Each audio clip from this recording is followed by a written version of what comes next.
بسم اللہ الرحمن الرحیم۔ حضرت انس بن مالک رضی اللہ عنہ نے حدیث بیان کی، کہا اللہ کے نبی صلی اللہ علیہ وسلم نے فرمایا، بندے کو جب اس کی قبر میں رکھا جاتا ہے اور اس کے ساتھی اسے چھوڑ کر واپس جاتے ہیں تو وہ بندہ ان کے جوتوں کی آہٹ سنتا ہے۔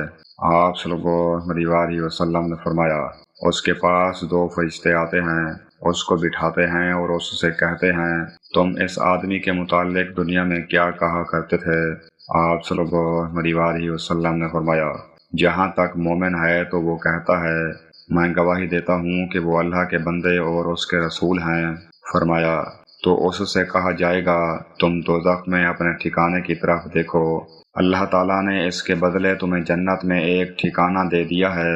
اللہ کے نبی صلی اللہ علیہ وسلم نے فرمایا، وہ اپنے دونوں ٹھکانوں کو ایک ساتھ دیکھے گا۔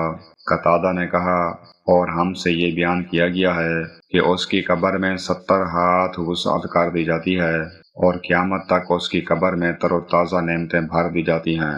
صحیح مسلم، حدیث نمبر 7216۔